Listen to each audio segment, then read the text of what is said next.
रात के 10 बज चुके हैं और मैं हूं आप सभी का अपना शावेज़ मलिक और हाजिर हूं आप लोगों के सामने फिर से एक क्राइम की कहानी को लेके, एक क्राइम की घटना को लेके। दोस्तों, कई बार हमारे समाज में कुछ इस तरीके के जघन्य अपराध होते हैं कि जब उनको कवर किया जाता है, उसके बारे में बातचीत की जाती है, चर्चा की जाती है, तो अमूमन लोग यही कहते हैं कि इस तरीके की जो कहानी सुनाई गई है ये फेक है, इस तरीके की कुछ भी चीज़ें नहीं हुई हैं।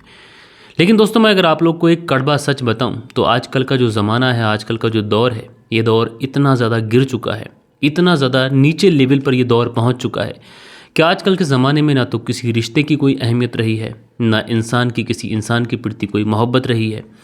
बस इंसान अगर किसी से मिलता है तो अपने मतलब के लिए मिलता है, और इंसान कब किस रिश्ते को शर्मसार कर दे इसके बारे में कोई भी नहीं जानता।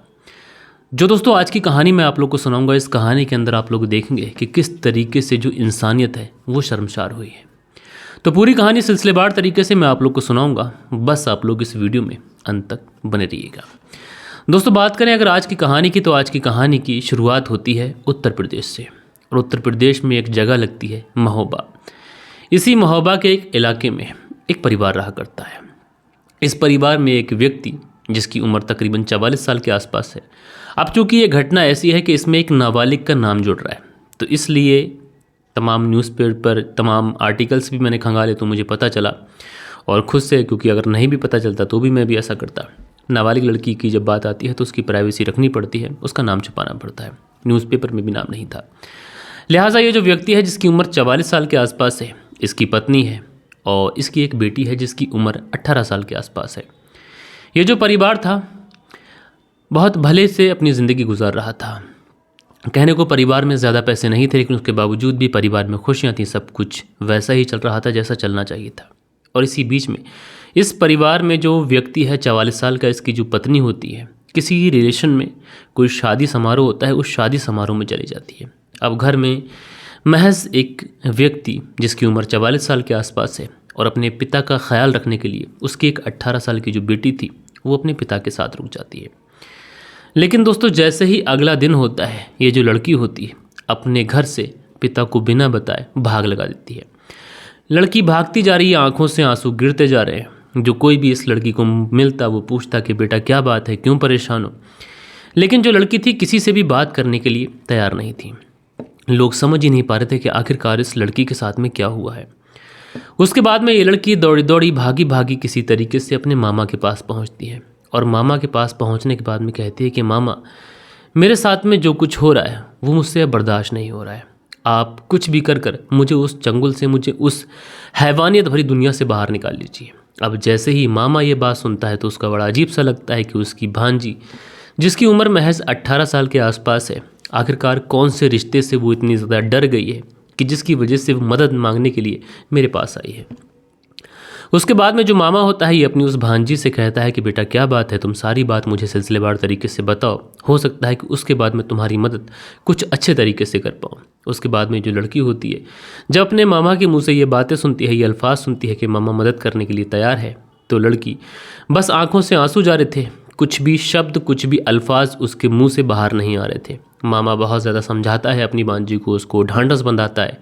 समझाने के बाद में फिर उससे कहता है कि बेटा जो कुछ हुआ तुम मुझे बताओ, मैं तुम्हारी बेहतर तरीके से मदद कर सकता हूँ। उसके बाद में जो भांजी होती है अपने मामा के सामने टूटती है, और टूटने के बाद में जो कुछ इसके साथ में हुआ था वो पूरी कहानी, पूरी अपनी आप बीती, जो दर्द भरी इसकी दास्तान थी, वो अपने मामा को सुना देती है। लेकिन ये जो भांजी जब वो दर्द भरी कहानी सुनाना अपने मामा को शुरू करती है तो उस मामा को ये यकीन नहीं होता है कि उसकी जो भांजी है क्या ये सच कह रही है। पहली बात तो उसको ऐसा लगता है कि शायद बच्ची को कोई गलतफहमी हुई है, लेकिन उसके बाद में ये जो बच्ची थी ये कुछ ऐसी बातें बताती है कि जिससे मामा से भी रुका नहीं जाता है। उसके बाद में जो मामा होता है तुरंत अपनी भांजी का हाथ पकड़ता है। हाथ पकड़ने के बाद में तुरंत उसे बाइक पर बिठाता है और पहुंच जाता है महोबा पुलिस स्टेशन।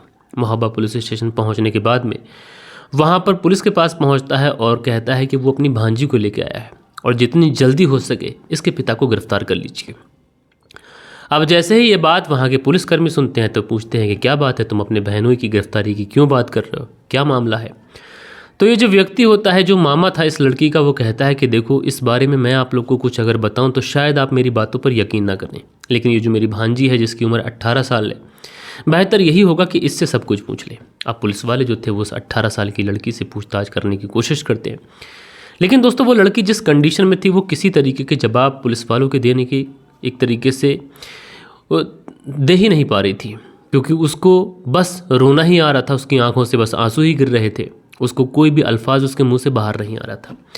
लिहाजा वहाँ पर जो पुलिसकर्मी मौजूद होते हैं वो एक लेडी पुलिसकर्मी की व्यवस्था करते हैं और उसके बाद में उससे कहते हैं कि जाके इस लड़की से सही तरीके से पूछताछ करो कि पूरा मामला क्या है। तो उसके बाद में जो लड़की होती है, लड़की बताती है सारी कहानी रो रो कर पुलिस थाने में।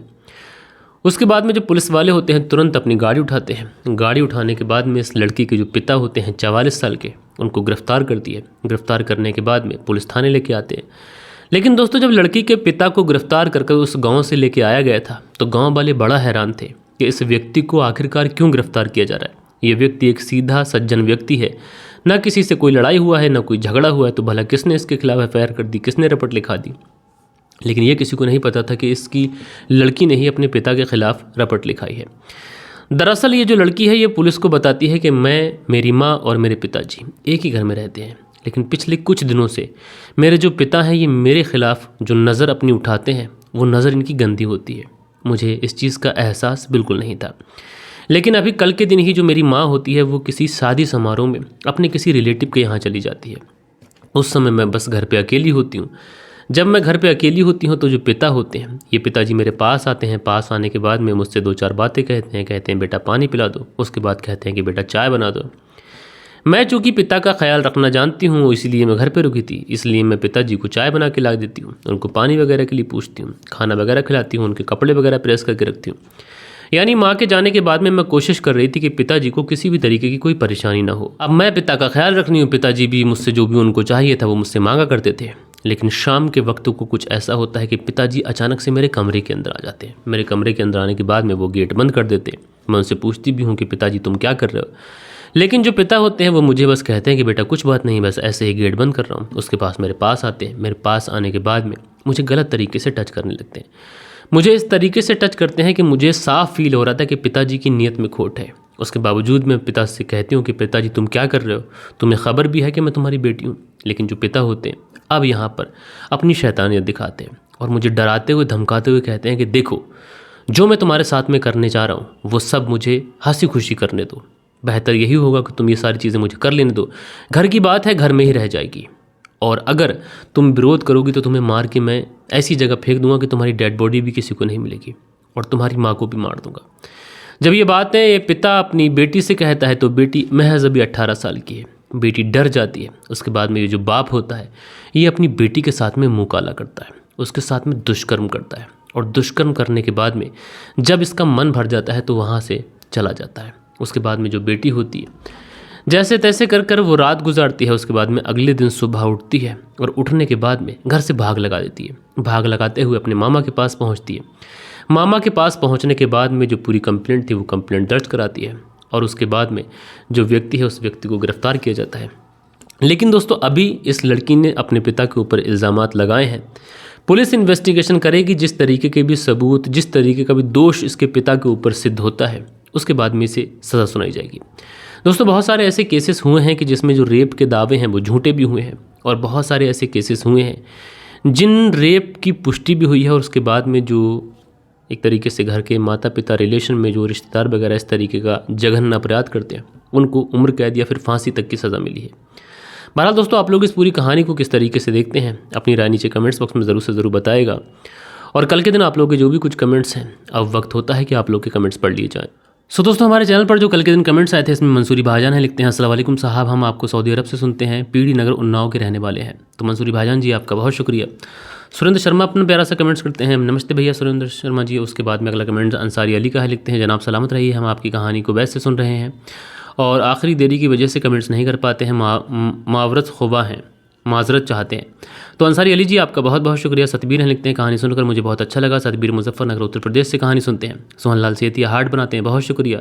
नवीन सिंह हैं लिखते हैं वेरी नाइस स्टोरी भाई, तो नवीन सिंह जी आपका शुक्रिया। जयराज हैं जो छत्तीसगढ़ से हमारी कहानी सुनते हैं भिलाई से, जयराज जी आपका बहुत शुक्रिया। सुनील त्यागी हैं लिखते हैं सुनील त्यागी कहानी अच्छी है। रेणु सुनील त्यागी शियाना बुलंदशहर से, तो सुनील त्यागी जी आपका बहुत बहुत शुक्रिया। जावेद अंसारी हैं लिखते हैं शुक्रिया मलिक भाई, आपने मेरे कमेंट्स पर ध्यान दिया, कहानी अच्छी है, सुनाई आपने, सलामत रहिए मलिक भाई। तो जावेद अंसारी जी आपका बहुत बहुत शुक्रगुजार हूँ।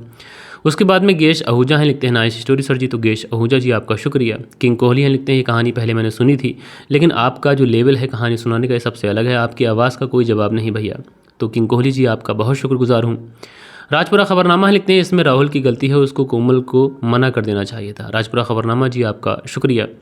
धीरज जी हैं लिखते हैं राम राम मलिक भैया, कहानी हम आपकी हर रोज़ सुनते हैं, कहानी अच्छी है लेकिन ये सुनी हुई कहानी है, आपकी आवाज़ में सुनकर और अच्छा लगा। मैं धीरज सिंह मथुरा का रहने वाला हूं और सूरत में रहकर काम करता हूं।